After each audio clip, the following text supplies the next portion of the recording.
Okay, my wax is all melted. Sitting roughly about 200 degrees. Gonna turn off my heat and disconnect my heat source and begin to strain my medium. And what I do is just use my trusty wax pitcher, and I put a piece of tripled cheesecloth over the top and secure it with a rubber band. Now some don't strain the wax, some do, some strain until there's just like no impurities left. And your impurities come from if you use local beeswax, it may have more impurities than a commercial one will. And the Damar crystals have lots of extras in it from the resin. Damar is actually a tree sap resin, and so it's got all the bark. May even find some insects and other impurities in it. So I'm just gonna carefully pour my wax and strain it.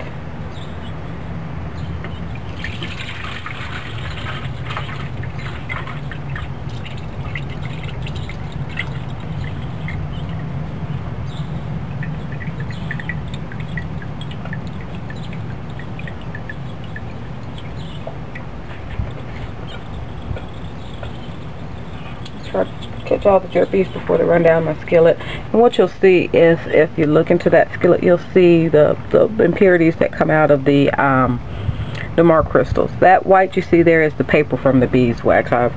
When I broke up my beeswax, and paper got embedded in the wax, and I figured it was easier to just let it melt out rather than trying to separate it. And again, you'll see a lot of the bark and the impurities from the Damar crystals, and some from the beeswax in the top of your cloth. And you just pull that off, and now you have encaustic medium.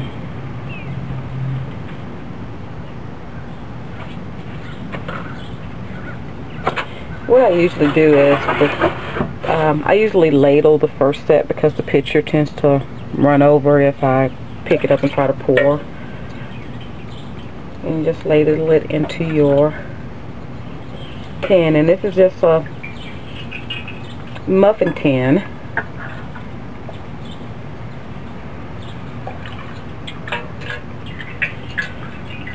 Don't have to spend a lot on it. I think this tin probably costs $2.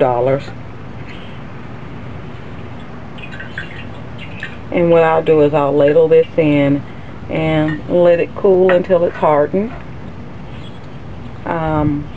Then when I want to remove it from the tin, usually the easiest way for me to do that is to stick it in the deep freezer for about 15 minutes or so, and take it out of the freezer and flip the tin over, and the medium pops right out with no problems.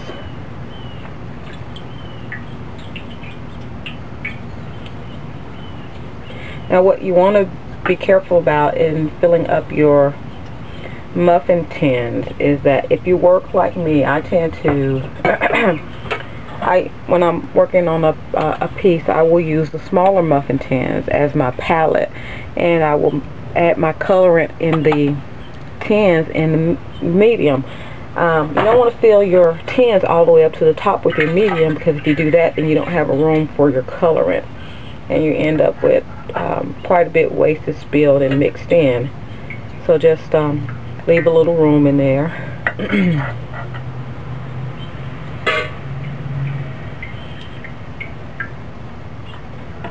One other tip, at one time I'd run out of Damar crystals, and so I had to make my medium a little bit less than a 4:1 ratio, and I forgot to mark the bag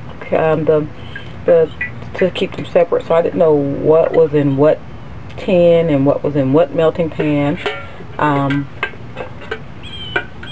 I now keep them separated in plastic boxes labeled, so I know the ratio of what's what.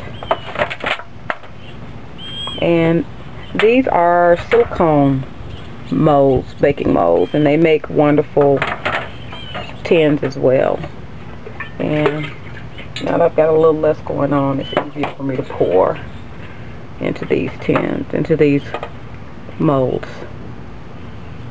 And these silicone molds will work for the medium because they're rated at what, 400 or 500 degrees, so you don't have to worry about them eating up your medium.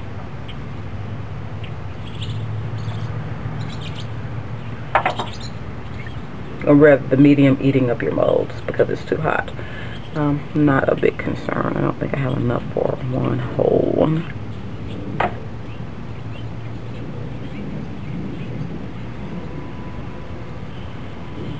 Got a little trash going on in the bottom of my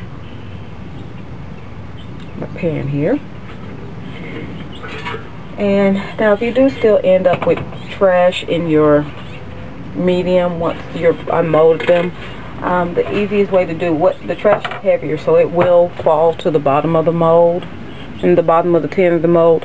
All you have to do is just take a knife or something and just simply scrape off the trash, or you can leave it. Some people leave it. For me, I tend to leave the smaller piece because it just adds a bit of texture. And now what I've done is I've made medium in a time less than half the time it would normally take me to do this over the stove. Over the stove, I would still probably be melting the wax and the Damar crystals. So this is what I do to make my medium using an electric griddle. Thanks for watching.